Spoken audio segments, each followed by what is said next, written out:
Hey guys, this is Pastor Mike. So, as I understand it, Sunday's message did not have audio online. So, I thought I'd take a moment just to kind of re-record the message from this last week, mostly because we're going through a survey of the Old Testament, and I want to make sure everybody's kind of getting the bits and pieces as we're making our way through the journey.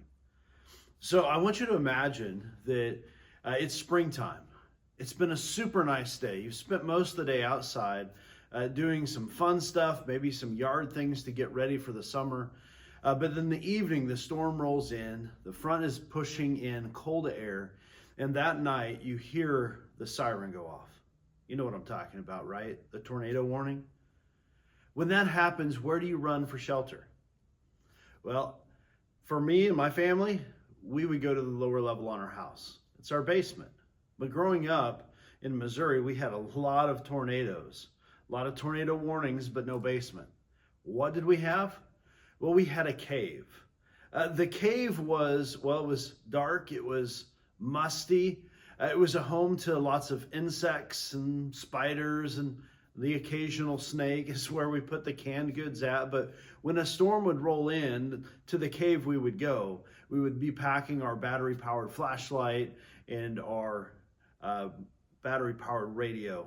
So we could keep up on all of the news and happenings. Now, I get it, like we're Midwesterners, oftentimes we just go out and watch. But the truth of the matter is, we need a safe place to go when things get real, right? And the same is true in life. When things get difficult, when everything's falling apart, where is it that you run to for shelter? We have a church planter friend, Willie Tryon, who is in Hastings, and on his arms are tattooed the words "safe place." Now, maybe it gives his kids some comfort, but I can tell you that that's probably not the place that I'd want to run to for comfort. Sorry, Willie, if you're watching. But I need something a little bit more, maybe secure than that. I want to share with you guys that I think that's something that I needed when I was new to the faith. Right when I first started attending a church service, I realized that the people there, and they cared about me. I was kind of welcomed into their family, and that meant a whole lot. And so that's really what I want for us here at Connection, that we could be a place that others could find shelter, that they could find, the church word is sanctuary. They could find a place to rest and to know that everything is going to be okay. And that really takes the people, right? We as people have to be more welcoming and inviting of people from all sorts of backgrounds and struggles, so that this is a safe place where they can encounter a Jesus who loves and encourages them and is going to challenge them to step it up in their walk with him, in their dedication. It's not an easy place to be, but at Connection we can do that. So as we wrap up our study of Joshua, we're in the last 8 chapters, really, and we kind of kicked out the first one last week, but chapters 18 through 21, we're really seeing like the land is still being allotted to the different tribes of Israel. Israel's other name was Jacob. We saw that in Genesis. But as the land is being divvied out, there's 7 tribes that still need to get their allotments, and so that's taken place. But we also see a group of people, one of the tribes, Levi, that does not get an allotment of land, at least, because their allotment is that of the priesthood. Now, they were the mediators between God and man, but they also took care of all things tabernacle, or mobile church, if you will. And so this group of people, like even though they didn't have land, they actually were given cities, 48 cities spread throughout the entire area. And among those 48 cities were 6 cities that were cities of refuge. The cities of refuge are talked about in chapter 21, and it gives us a little indication about what has taken place. Well, 22 rather is where we see this taking place, verses 1 through 6. Then the Lord said to Joshua, "Say to the people of Israel, appoint the cities of refuge, of which I spoke to you throughout Moses." And we can go back to Deuteronomy 4, Deuteronomy 19, and get a little bit more about this. And the purpose is that the manslayer who strikes any person without intent or unknowingly may flee there. Then they shall be for you a refuge from the avenger of blood. Well, Deuteronomy 19 kind of unpacks this a little bit for us. And we can see that if you're out chopping wood and the axe head falls off, breaks off, and it strikes somebody and they lose their life, well, family members they're going to be out for blood, right? But you didn't intend it to be bad. You didn't intend to kill this person. You could run to the cities of refuge and plead your case there. And so for accidental killings, this would definitely be a place where this would take hold. Let's continue to read. He shall flee to one of these cities and shall stand at the entrance of the gate of the city and explain his case to the elders of that city. Then they shall take him into the city and give him a place, and he shall remain with them. And if the avenger of blood pursues him, they shall not give up the manslayer into his hands, because he struck his neighbor unknowingly and did not hate him in the past. And he shall remain in that city until he has stood before the congregation for judgment, until the death of him who is the high priest at that time. Then the manslayer may return to his own town and to his own home and to the town from which he fled. And so this whole idea really of being able to flee and run, it comes with, well, some checks and balances. First, you needed to plead your case before the elders. Then they would give you a place to stay. Some commentaries say as many as like 25% of the homes inside of these cities would be designated for these kind of refugees, right, that are seeking some sort of salvation. Well, you stay there until you put on trial before the people, right? And if you're found guilty, well, then you're turned over to the family, the avenger of blood, right? Because you have taken a life. Apart from that, though, like if you're found innocent, you can still live in that city and you stay there until the high priest would die. Something magical would happen whenever the person who had the highest place in the priesthood would die, that would make an atonement that would pay for the punishment of other people. And isn't it interesting that the author of Hebrews talks about Jesus being the great high priest who dies for the sins of the people? And this is a definite foreshadowing of what Jesus would accomplish years later when this is taking place. They would, included in all of this, they would understand that they were to make the way as easy as possible for other people to get into the cities of refuge. There was less than 30 miles between them. There had to be a road. It was supposed to be twice as wide as most of the roads they were on, smooth, so there was no reason that they couldn't get there. It was a day's journey, easy passage, and they needed to do whatever they could to provide an out. And maybe you're familiar with it. Exodus chapter 20, Deuteronomy chapter 5, do not murder. We know that was one of the commandments that they really clung to and they needed to hold on to. There was also the Old Testament law, like an eye for an eye, a tooth for a tooth. And sometimes this gets taken out of context. It was actually meant to be a limiter. If you took a life, there wasn't any more that someone was supposed to do to you than to take your life, right? If you lost a limb, you can only take a limb. Don't go overboard with your punishments within the society. That was kind of the concept here.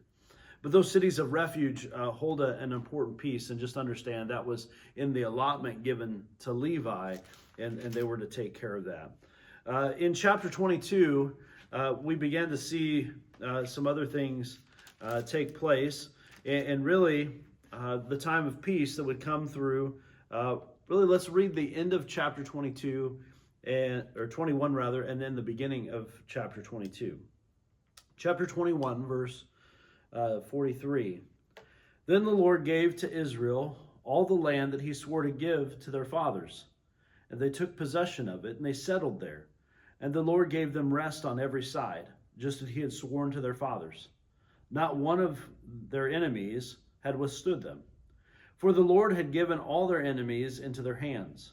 Not one word of the good promises that the Lord had made to the house of Israel had failed. All came to pass. Everything that God said he would do, he's done. Right? The land had rest. There was no more war. This is a great time for Israel. So now what? What are they supposed to do next? Well, we get a taste of this in the next few verses. So chapter 22, verse 1. At that time Joshua summoned the Reubenites and the Gadites and the half-tribe of Manasseh, and he said to them, you have kept all that Moses, the servant of the Lord, had commanded you, and have obeyed my voice and all that I have commanded you. You have not forsaken your brothers these many days, down to this day, but have been careful to keep the charge of the Lord your God. And now the Lord your God has given rest to your brothers, as he promised them. Therefore, turn and go to the tents in the land where your possession lies, which Moses, the servant of the Lord, gave you on the other side of the Jordan. So you finished, you've been faithful, you can go, right? You can go to the place that God has prepared for you, that he's promised you, that I have allotted to you. Verse 5, though, only be careful. Be careful, right? You're free to go, but be careful. Why? They need to observe the commandments and the laws of Moses, and to love God, to walk in his ways, to keep all of his commandments, that it would be well with them. Right? This is the same thing we've been hearing over and over as we've studied through the Old Testament. Right? There's blessings and curses. If you follow God, he will give you the blessings. If you rebel against him, you will get the curses. So you fought the war. You've got the land. Go to the land, but keep the promises.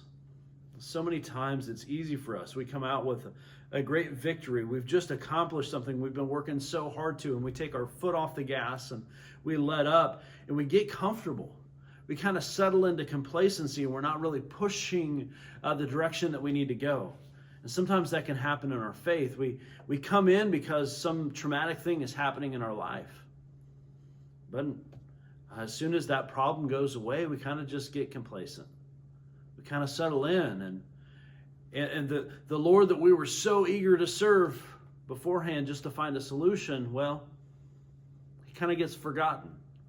And we kick back into our old ruts, our old way of doing things, or even into some of the new obstacles and challenges, all because we're not holding on to God. In chapter 23, we see Joshua coming to the end of his life.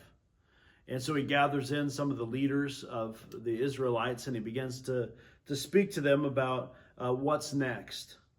And he says, you know what, I'm old and well advanced in years. You have seen all that the Lord has done to all of these nations for your sake, for it is the Lord your God who has fought for you. Right? You've seen everything that God has done. Behold, I have allotted to you the land as an inheritance. Therefore, be strong to keep and to do all that is written in the book of the law of Moses, right? That you may not mix with the nations that are remaining here. And I think it's important that we understand that it was the same command, the same commission that he gave in chapter 22 to those on the other side of the Jordan. Now, the ones that are on his side, hey, you've got the land, stay faithful. You've seen everything that God has done before. Don't mix with all these people that were here before you. I mean, we're coming in to punish these people, to eradicate them from the land, not to mix with them. And so, be strong. Verse 8, cling to the Lord your God, just as you have done to this day. For the Lord has driven out before you great and strong nations. And as for you, no man has been able to stand before you to this day. One man of you puts to fight 1,000, since it is the Lord your God who fights for you. Right? When we take God into battle, one with God is better than 1,000 without God. But be careful, be strong, and be careful. Be careful to love the Lord your God. Right? For if you turn back and cling to the remnant of these nations remaining among you, and you make marriages with them, and so that you associate with them and they with you, know for certain that the Lord will no longer drive out these nations before you, but they shall be a snare, a trap, a whip, thorns in your eyes, until you perish off this land. Right? Be strong. Stay faithful to God. Be strong not to mix. Be careful not to mix. Right? God is with you. You can do great things. But if you mix, if you allow an infection to fester and to grow, then God's not going to be with you.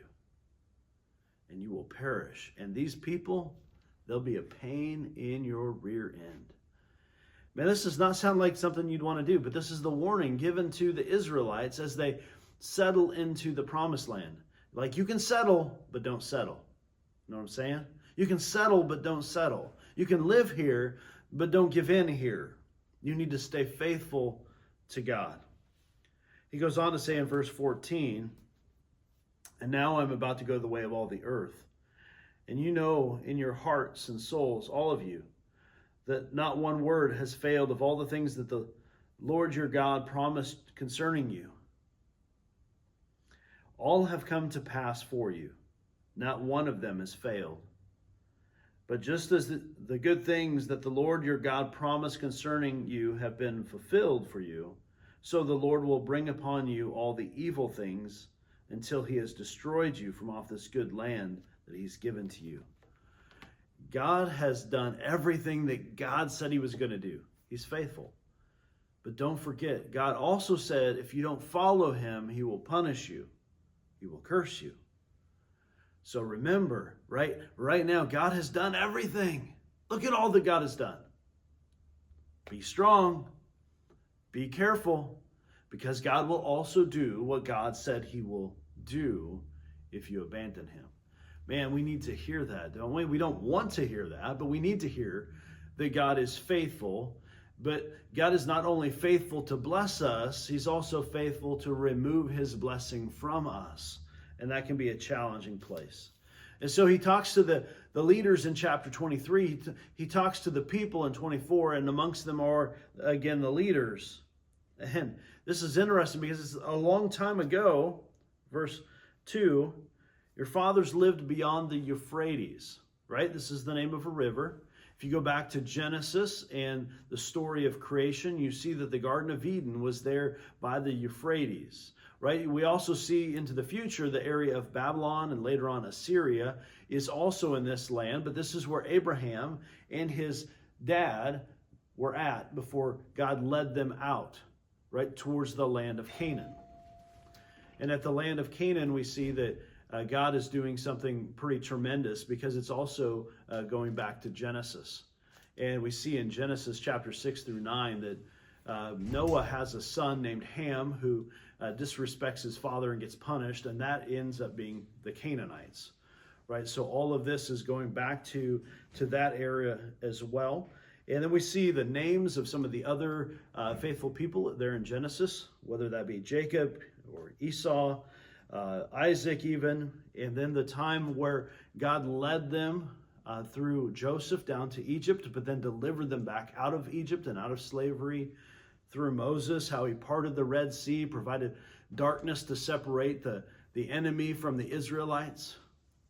And it goes on to talk about how even like the houses that they live in, but they didn't build, the land that they're able to partake of the fruit of the land, but they didn't plant anything. All of this stuff that they have is there because God gave it to them. Man, this is the attitude we need to kind of bring to things too, isn't it? Like everything that we have, all that we've done or accomplished, like it doesn't have anything to do with us and what we've done, but it has absolutely everything to do with what opportunities God has given to us. And so we need to remain faithful to God as a result. And verse 14 then goes on to say a very powerful word, therefore. Therefore, okay, so God has been faithful. God has given us all the blessings. God has provided all of the victories. God has delivered on every single promise, and everything that we have, he is blessed us with, not our own account. Therefore, fear the Lord and serve him in sincerity and faithfulness. God has been faithful, so we need to serve him faithfully, love him and serve him. And he issues a challenge. Joshua is about to die, and he issues a challenge to the Israelites, God's chosen people. He says, you need to decide who you're going to serve, right? Because Abraham's family, they worshiped many other gods. Egypt, they worshiped many other gods. The land of Canaan, the Canaanites, worshiped many other gods. But you need to worship me. Choose to worship the one true God. He goes on to say, like, that's my choice, right? As for me and my household, we've chosen to serve the Lord. So what's your decision? Right? You're going to serve the gods of your fathers? You're going to serve the gods of this country? Choose wisely. Their response in verse 16 is, far be it from us. Like, you've already laid the case out. Why would we choose anybody else? We're going to serve the Lord. And then the passage that stood out to me probably the most throughout this whole section is found in verse 19. Right? He just says to the people, you're not able to serve the Lord. He is a holy God. He is a jealous God, and he will not forgive your transgressions or your sins. Right? Pick who you're going to serve. Oh, we serve God. You can't serve God. What do you mean, Joshua? You just asked me who I was going to serve, and you're telling me I can't serve him? Well, they doubled down and they said, no, we're going to serve God. And his response to them in verse 23 is, then put away your foreign gods that are among you and incline your heart to the God of Israel. Now, this would be easy, right, for us to look at them and go, okay, so they're coming from these foreign lands and they worship these foreign gods and they didn't get to see all of the things that were going on there.